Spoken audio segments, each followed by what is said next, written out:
Hello दोस्तों, आज के इस वीडियो के माध्यम से एक बार फिर से स्वागत है सारे कैंडिडेटों को। दोस्तों, ये वीडियो आपके लिए बहुत ही ज़्यादा इंपॉर्टेंट होने वाला है, इसलिए सारे कैंडिडेट इस वीडियो को अंत तक देखेंगे। क्योंकि आप लोग जानते ही होंगे, जब तक कोई खास न्यूज़ नहीं होता है तब तक हम वीडियो में सामने नहीं आते हैं। चलिए, बहुत ही ज़्यादा इंपॉर्टेंट था, आप लोग के पास बहुत सारे क्वेश्चन ऐसे आने लगा है जिसका जवाब देना यहाँ पर ज़्यादा हमने समझा। तो आ चुके हैं हम आपके सामने। मेरे प्यारे फ्रेंड, टेलीग्राम ग्रुप का लिंक डिस्क्रिप्शन में है, बिल्कुल रूप से ज्वाइन करिए क्योंकि वहां से आपको बहुत ही ज़्यादा प्रॉफिट मिलेंगे। कोई भी क्वेश्चन पूछ सकते हो, सारे पीडीएफ भी हम डालते रहते हैं। और इस चैनल को सब्सक्राइब करिए जिससे कि आपको कोई भी वीडियो बनाऊंगा तो आपके पास सबसे पहले पहुंचेगा और आप लोग देख पाएंगे। तो चलिए वीडियो को स्टार्ट करते हैं। वीडियो को स्टार्ट करेंगे दोस्तों, अंत तक तो जरूर देखिएगा। ये पहले मैं बता देता हूँ क्योंकि बीच में अगर एक छोटी सी भी पॉइंट छूट जाएगा तो आपके माइंड में डाउट रह सकते हैं। सबसे पहले मैं इस वीडियो में बात करूंगा कि अभी एएनएम का मार्क दिखा रहे हैं। ठीक है, एएनएम का मार्क दिखा रहे हैं कि किन कैंडिडेटों के पास कितना मार्क आया है जो सीबीटी एग्जाम में अपियर हुए थे, सीबीटी एग्जाम दिए थे। मैं सबसे पहले यहाँ पर एक डाउट क्रिएट करूंगा यहाँ पर डिपार्टमेंट के लिए। डिपार्टमेंट के लिए मैं ये बात बताना चाह रहा हूँ कि अगर आपको सीबीटी मार्क दिखाना ही था, सीबीटी में कितना एग्जाम में मार्क स्टूडेंट लाए हैं, अगर ये दिखाना ही था तो जैसे ही आपने एग्जाम लिया उसके बाद ही दिखा देना चाहिए था। क्योंकि आप लोग खुद सोचो, एग्जाम हो गया, रिजल्ट आ गया, काउंसलिंग हो गया यानी कि डॉक्यूमेंट वेरिफिकेशन हो गया, फाइनल मेरिट लिस्ट आ गया, अब ज्वाइनिंग की प्रोसेस है। अब इस ज्वाइनिंग के प्रोसेस में स्टूडेंट ज्वाइनिंग का इंतजार कर रहे हैं और आपके पास सब कुछ डाटा तैयार है, लेकिन आप ज्वाइनिंग के बदले में मार्क दिखा रहे हैं। ये मार्क देख करके अब क्या फायदा मिलेगा, क्योंकि जिनको होना था उनका तो हो गया।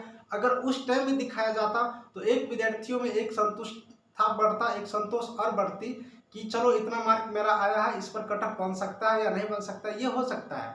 अदरवाइज अभी के टाइम में आप सारे एग्जाम लगभग ऑनलाइन हो रहे हैं। कंपटीशन का सारे एग्जाम को आप लोग देख लीजिए, मैक्सिमम एग्जाम क्या 99.99 एग्जाम हम देखे हैं जिस एग्जाम में मार्क एग्जाम होने के बाद ही दिखाया जाता है। उसके बाद काउंसलिंग होते हैं, उसके बाद document verification, counselling document verification एक ही चीज हुआ, उसके बाद मेरिट दिखाया जाता है, उसके बाद मेरिट का कट ऑफ दिखाया जाता है। लेकिन इसमें मार्क अभी दिखा रहे हैं तो ये डिपार्टमेंट को सोचना चाहिए। खैर बात, ये डिपार्टमेंट की पॉलिसी है, डिपार्टमेंट जो करे उसके लिए बेटर है, हम लोग उसमें इंटरफियर नहीं करेंगे। बस एक अपना ओपिनियन दिए थे कि उस टाइम में रहता तो कुछ ज़्यादा बेटर होने वाला था। चलिए उस पॉइंट को ज़्यादा डिस्कस नहीं करेंगे, मुझे जो डिस्कस करना है उस पॉइंट को बात करने जा रहा हूँ। बहुत ऐसे कैंडिडेट हैं जिनका कहना है कि सर पॉइंट में मार्क क्यों दिखा रहा है, जैसे कि 75.5, 72.2, 80.2, मतलब पॉइंट में मार्क क्यों दिखा रहा है, आखिर वजह क्या है। चलिए हम आपको इस प्रश्न का जवाब इसी वीडियो में देंगे।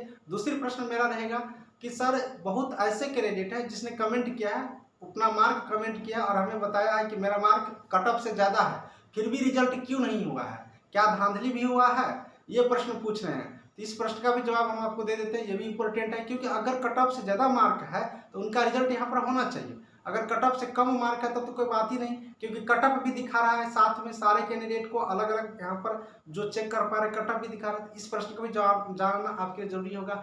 एक और प्रश्न यहाँ पर जो बार बार आप लोग पूछ रहे हो कि ज्वाइनिंग कब तक होगा, ज्वाइनिंग वाला का प्रश्न मैं अभी तुरंत जवाब दे देता हूँ। ज्वाइनिंग के लिए आप लोग को इंतजार करिए क्योंकि इतनी लंबी वैकेंसी है, सारे प्रोसेस करने में समय लगता है, डिपार्टमेंट में कुछ टाइम लगते हैं और आपके जो सीनियर होते हैं उनको पहले ज्वाइन कराना जरूरी है। ये बात हम आज नहीं, बहुत दिन पहले भी बता रहे थे कि अभी सीनियर लोग को ज्वाइनिंग होगा उसके बाद ही होगा। अभी देखिए, अभी जरूरी था काउंसलर का तो सिर्फ 60 कैंडिडेटों को ज्वाइनिंग किया गया है। तो ऐसा नहीं कि डिपार्टमेंट सोया हुआ है या डिपार्टमेंट कुछ कर नहीं रहे, डिपार्टमेंट कर रहे हैं, वो जानकारी दे रहे हैं, इसलिए हम भी यहाँ पर बैठे हुए हैं उसी के इंतजार में। नहीं तो हम लोग इतना यूनिटी में हैं, अभी सारे सिस्टर इतना यहाँ पर यूनिटी में है, सब लोग मिले हुए हैं कि एक बार अगर हम लोग चाहेंगे तो रिजल्ट यहाँ पर ले आ सकते हैं, ज्वाइनिंग ले आ सकते हैं। लेकिन कोई भी काम प्रोसेस से होता है, आप लोग भी अब नौकरी करोगे तो इस चीज को समझना होगा, थोड़ा इंतजार करना होगा, इसलिए बार बार परेशान नहीं होंगे। हमने एक डेट बताया है पिछले वीडियो के माध्यम से, वो वीडियो आप लोग देख लीजिएगा और कंफर्म रहिए उस डेट के बीच में आपको गुड न्यूज मिल जाएगा। और क्या गुड न्यूज मिलेगा मैं ओपनली नहीं कर सकता हूँ, ठीक है, उसके लिए रिस्ट्रिक्शन होता है। तो बिल्कुल आप लोग ये समझिए, बस उस डेट को आप लोग देखते रहिएगा, आपको उस डेट में जानकारी बिल्कुल रूप से मिल जाएगा, ठीक है। तो चलिए मैं आपको चाहूंगा कि सबसे पहले कि कंप्यूटर स्क्रीन पर चलेंगे, क्योंकि कंप्यूटर स्क्रीन पर चलने के बाद ही आपको ये क्लियर होगा कि मार्क पॉइंट में क्यों है और कट ऑफ से ज़्यादा मार्क आने पर क्यों यहाँ पर रिजल्ट नहीं हुआ, धांधली हुआ है क्या नहीं, क्योंकि कट ऑफ से ज़्यादा मार्क है रिजल्ट नहीं हुआ, ये पॉइंट, ये सारी डॉटें हम आपको कंप्यूटर स्क्रीन पर लेकर के चलते हैं और पूरी दिखाते हैं। तो वीडियो के अंत तक जरूर देखते रहिए। तो मेरे प्यारे फ्रेंड, हम अब आ चुके हैं कंप्यूटर स्क्रीन पर और इस स्क्रीन के माध्यम से कंप्लीट करते हैं जानकारी को। यहाँ पर देख सकते हो ये विज्ञापन है, ये एडवर्टाइजमेंट है। आप लोग अगर विज्ञापन नहीं है तो ऑफिशियल वेबसाइट पर जाकर के अभी भी विज्ञापन डाउनलोड कर सकते हो और इस विज्ञापन को आप लोग ज़रूर से ज़रूर देखिएगा।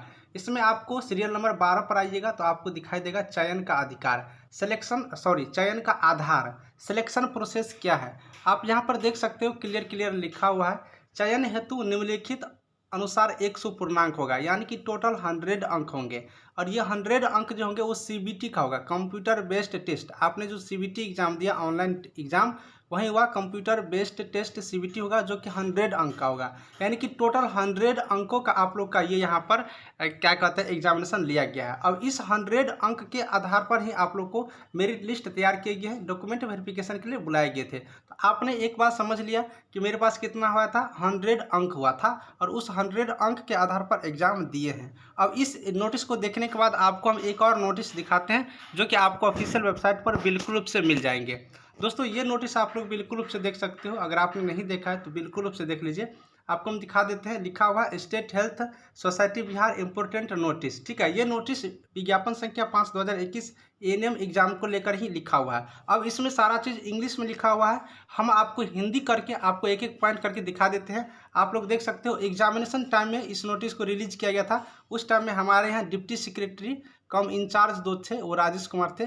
इन सारे जो पॉइंट है, इस पॉइंट को हम आपको इंग्लिश से हिंदी में कर देते हैं, तब आपको समझ में आएगा कि आखिर पॉइंट में नंबर क्यों दिया गया। आपका पहला क्वेश्चन है कि पॉइंट में, जैसे कि किसी का 76.5, 80.2, यानी कि कोई भी मार्क जो पॉइंट में, वो पॉइंट में क्यों दिया हुआ है, इसी नोटिस में सारा बात लिखा हुआ है। अब इस नोटिस को हिंदी करते हैं, फिर हम आपको एक एक करके समझाएंगे और आप भी समझ सकते हो आराम से। तो फ्रेंड, उसी नोटिस को हम हिंदी किए हैं और हिंदी पर आप लोग को लेकर के आए हैं। इसमें लिखा है राज्य स्वास्थ्य समिति बिहार की तरफ से महत्वपूर्ण सूचना विज्ञापन संख्या 5/2021 से संबंधित है। इसमें आप नीचे आएंगे तो यहाँ पर देख सकते हो, सभी उम्मीदवार को सूचित किया जाता है कि हमें एएनएम के पद के लिए अपेक्षित संख्या से अधिक आवेदन प्राप्त हुए हैं। तो यहाँ पर आपने देखा कि आवेदन जो है अपेक्षित संख्या से अधिक प्राप्त हुआ, यानी कि जितना आवेदन प्राप्त होने की उम्मीद नहीं था डिपार्टमेंट को, उससे ज़्यादा यहाँ पर आवेदन प्राप्त हो गया, नंबर ऑफ स्टूडेंट ज़्यादा हो गए। आवेदन की संख्या पटना में उपलब्ध परीक्षा टर्मिनलों से अधिक है, इसीलिए उम्मीदवार को सूचित किया जाता है कि एएनएम के लिए कंप्यूटर आधारित परीक्षा कई बैचों में आयोजित की जाएगी। विभिन्न बैचों के प्रश्न पत्रों के कठिनाई स्तर में भिन्नता के संबंध में उम्मीदवारों की चिंताओं को दूर करने के लिए हम स्कोरिंग और मूल्यांकन के लिए वैज्ञानिक रूप से सिद्ध सांख्यिकी पद्धति को अपनाएंगे। यह पद्धति न्यायालय में भी स्वीकार्य है। यानी कि दोस्तों यहाँ पर यह बताया जा रहा है कि नंबर ऑफ जो वैकेंसी, नंबर ऑफ जो यहाँ पर स्टूडेंट है, जितने स्टूडेंट को यहाँ पर फॉर्म भरने की उम्मीद नहीं थी, उससे ज़्यादा स्टूडेंट ने यहाँ पर फॉर्म भर दिया। अब ज़्यादा स्टूडेंट फॉर्म भरेगा तो एक दिन में और एक शिफ्ट में एग्जाम लेना यहाँ पर संभव नहीं था, क्योंकि सीबीटी एग्जाम लिया जाना है, कंप्यूटर बेस्ड एग्जाम लिया जाना है। तो अगर यहाँ पर 9000 के आसपास फॉर्म था, इतना स्टूडेंट फॉर्म यहाँ पर भरे थे, तो सबको एक साथ एग्जाम लिया जाना कठिनाई था। इसके लिए क्या हुआ कि अलग अलग बैचों में एग्जाम लिया गया, परीक्षा कई बैचों में आयोजित की जाएगी। यानी कि जब अलग अलग बैचों में परीक्षा लिया गया तो सब बैचों के प्रश्न अलग अलग होंगे। अब जब सभी बैचों के प्रश्न पत्र अलग अलग थे तो किसी शिफ्ट में क्वेश्चन हार्ड थे तो किसी शिफ्ट में क्वेश्चन क्या था, हल्का था। इसी को देखते हुए इसने क्या किया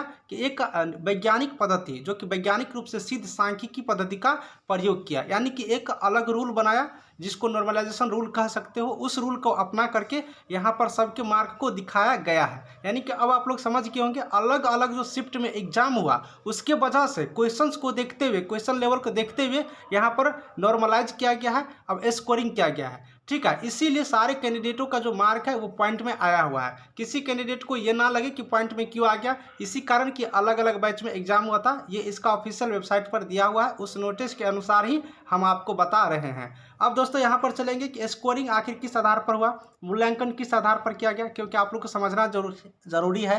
तो हम आपको दिखा देते हैं। अलग अलग बैच में प्रत्येक उम्मीदवार द्वारा प्राप्त मूल्यांकन किए गए अंकों की गणना इक्वी परसेंटाइल इक्वेटिंग मेथोडोलॉजी का उपयोग करके की जाएगी। गणना की प्रयोजन के लिए 8 अंक तक के अंक लिए जाएंगे। यानी कि आप लोग देख सकते हो उम्मीदवार जितना मार्क प्राप्त किया अलग अलग बैच में वो सारे करके इक्वी परसेंटाइल इक्वेटिंग मेथोडोलॉजी का प्रयोग यहाँ पर किया गया है। तो इसी इक्वी परसेंटाइल इक्वेटिंग मेथोडोलॉजी का प्रयोग करके आप लोग को यहाँ पर परसेंटाइल में मार्क दिखाया गया है, न कि आपका एक्चुअल मार्क। इसीलिए बहुत स्टूडेंटों का नंबर ज़्यादा दिखता होगा, बहुत स्टूडेंटों को कम दिखता होगा। तो यही कारण है कि इक्वी परसेंटाइल इक्वेटिंग किया गया, जो कि ऑफिशियल वेबसाइट के माध्यम से यहाँ पर दिखाया गया था। यहाँ पर यह भी लिखा गया है परीक्षा होने पर उम्मीदवार को शॉर्टलिस्ट करने के लिए इक्वी परसेंटाइल इक्वेटिंग मेथड का इस्तेमाल किया जाएगा। दूसरा पॉइंट भी इसमें ये लिखा हुआ है। तो यही कारण है कि आप लोग का जो पॉइंट में मार्क दिखा रहा है, चूंकि इक्वी परसेंटाइल इक्वेटिंग किया गया है, इसीलिए अब आप लोग कन्फर्म हो गए कि आप लोग का जो मार्क है वो क्यों यहाँ पर पॉइंट में दिखा रहा है। तो ये चीज़ हो गया। अब दूसरा प्रश्न हम लेंगे जो आपके माइंड में बहुत देरों से यहाँ पर ये हो रहा है। दोस्तों बहुत स्टूडेंटों का ये भी कहना था कि मार्क ज़्यादा है फिर भी रिजल्ट क्यों नहीं। जिन कैंडिडेटों का मार्क ज़्यादा है अगर उनका रिजल्ट नहीं हुआ है तो ये समझ लीजिए कि हो सकता है कि उसके डॉक्यूमेंट में कोई फॉल्ट होंगे या कोई और कारण होंगे जिसके वजह से आपका रिजल्ट नहीं आया। ऐसा नहीं कि अगर आपका मार्क ज़्यादा है और आपका रिजल्ट नहीं होगा। अगर आपका मार्क कट ऑफ से पार है तो बिल्कुल रूप से रिजल्ट होंगे, अगर आपका सारा चीज़ सही रहने पर ही। दूसरी बात, ज्वाइनिंग कब होगा, ज्वाइनिंग के बारे में पहले ही हम जानकारी दे दिए। धांधली भी हुआ है क्या? धांधली कोई भी नहीं हुआ है, किसी प्रकार की कोई धांधली नहीं है। जिन कैंडिडेटों को लग रहा है कि धांधली हुआ है उन कैंडिडेटों को समझने में यहाँ थोड़ा हेर फेर हो रहा है, इसलिए किसी को परेशानी यहाँ पर नहीं होना है। तो दोस्तों आपको यहाँ पर लगभग बहुत पॉइंट हम क्लियर किए, पॉइंट में क्यों मार्क दिख रहा है, मार्क्स वाले का रिजल्ट क्यों नहीं हुआ, ज्वाइनिंग कब तक हुआ, सारा चीज़ दिखा दिए। अब आपके पास कोई भी और डाउट हो तो हमें कमेंट करिएगा, क्योंकि वीडियो बहुत लंबा हो गया। नेक्स्ट वीडियो में हम आपको कंप्लीट जानकारी दे देंगे। Thank you.